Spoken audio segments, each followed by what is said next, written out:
dans la tête depuis des années et des années, la Bible a été falsifiée. Donc d'entrée de jeu, pas du tout confiance à la Bible. La première étape, c'est de rétablir cette confiance, pas en allant dans la Bible tout de suite, mais en allant dans le Coran. Sourate 10,94. Si tu es dans le doute sur ce qui t'a été envoyé d'en haut, interroge ceux qui lisent l'écriture envoyée avant toi. Sourate 21, le verset 7 va dire: nous n'avons envoyé avant toi que les hommes à qui nous faisons des révélations. Demande aux érudits du livre, donc en parlant de la Bible, si vous ne savez pas. Sourate 436. Ô les croyants, soyez fermes en votre foi en Allah son messager. Au livre, ici on parle du Coran, il a fait descendre sur son messager. Et au livre, la Bible qu'il a fait descendre avant. Quiconque ne croit pas en Allah et en ses anges, en tel livre au pluriel, donc parlant du Coran et de la Bible, en ses messagers et au dernier s'égare loin dans l'égarement. Croire la Bible.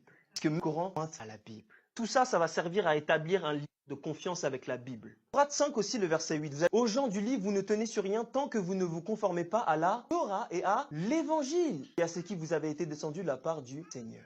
Sourate 2, paragraphe 136. Nous croyons en Allah et en ce que nous avons été révélés, en ce que nous a fait descendre vers Abraham et Ismaël et Isaac et Jacob et les tribus, en ce qui a été donné à Moïse et à Jésus, et en ce qui a été donné aux prophètes venant de leur Seigneur. Nous ne faisons aucune distinction entre eux, et à lui nous sommes unis. L'idée, ce n'est pas de rentrer dans un clash de contradictions, mais d'essayer de faire résonner. Si la Bible a été falsifiée, est-ce que la Bible a été falsifiée avant ou après Mahomet? Et généralement, la Bible a été falsifiée avant. Mais c'est un argument très facile à casser. Allah est en train de pointer la Bible. Si la Bible est un livre corrompu, ça veut dire que Allah est trompé, que Allah n'est pas tout puissant. Paragraphe 15, nul ne peut modifier ses paroles. Sourate 10, 75 nous dit: les paroles de Dieu ne changent pas. La sourate 6, 34, et nul ne peut changer les paroles d'Allah. Les paroles de Allah ne changent pas. Sachant que le Coran, la Bible ne peut pas être falsifiée ni avant, ni après Mahomet. Allah ne change pas, la parole ne change pas. L'Ancien Testament, la parole de Dieu non plus ne change pas. Deutéronome 12, le verset 32, toutes les choses que je vous commande, vous prendrez garde à les pratiquer. Tu n'y ajouteras rien et tu n'en retrancheras rien. Proverbe 30, le verset 6 nous dit: n'ajoute rien à ces paroles de peur qu'ils ne te reprennent et que tu ne sois trouvé menteur.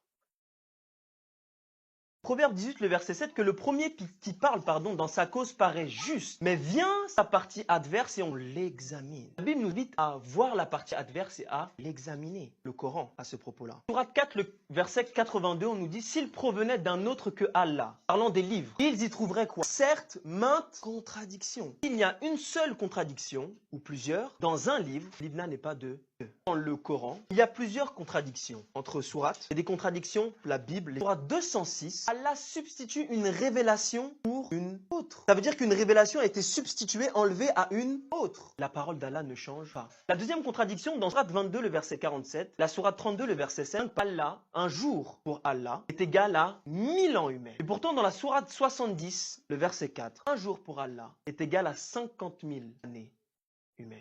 Sourate 7, 54 et 25, 59, la terre a été créée en 6 jours. Mais pourtant, dans la sourate 41, 9 à 12, la terre a été créée en 8 jours. 6 jours, 8 jours. Sourate 2, le verset 62, les juifs et les chrétiens seront sauvés. Sourate 3, 85, seulement ceux qui ont accepté l'islam et se sont soumis à l'islam seront sauvés.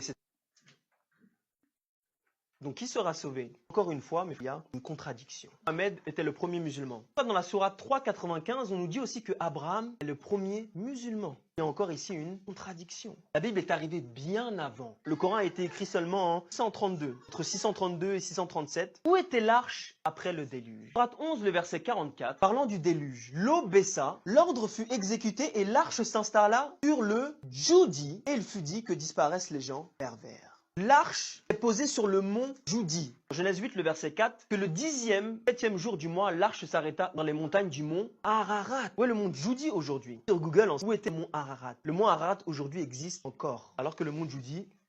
Sourate 6, 74, Abraham parle à Hazar, son père. Donc le Coran dit que le nom de père d'Abraham était Hazar. Mais pourtant, dans Genèse 11, le verset 26, le père d'Abraham s'appelait Hérat. Sourate 11, 85, Sodome et Gomorrhe a été détruit par une pluie, grêle en masse. Sodome et Gomorrhe a été rempli de pierres d'argile, succédant les unes les autres. Alors que dans Genèse 19, Sodome et Gomorrhe a été détruit par le feu et le souffle. Sourate 28, le verset 9. La femme de Pharaon dit: cet enfant réjouira mon œil et le tien, ne le tuez pas, etc., etc. Or, la Bible est la sœur de la fille de Pharaon. Sourate 10, 90 à 92. Nous fîmes franchir les mers au fils de Pharaon et son armée se lassèrent à la poursuite par haine et par iniquité jusqu'au moment où le Pharaon, débordé par les flots, s'écria « Oui, je reconnais qu'il y a d'autres dieux que celui en qui croit le fils d'Israël et je me soumets totalement à lui. » Lorsque Pharaon et ses troupes ont traversé la mer Rouge, Pharaon a commencé à se repentir, dire « Oh, je reconnais le Dieu d'Israël. » Et qu'est-ce qu'a fait Allah? Allah l'a pardonné. Et Pharaon n'est pas mort dans l'histoire. Ça, c'est ce que dit le Coran. Pourtant, dans la Bible, Exode 14, verset 28, pas un seul ne échappe pas. Répété dans le psaume 136, le verset 15. Le Coran affirme que Aaron, le frère de Moïse, était aussi le frère de Marie. Le frère de Moïse était aussi le frère de Marie, qui est la mère de Jésus dans la sourate 19, le verset 28. Pourtant, il y a plus de 1300 ans qui séparent Aaron de la mère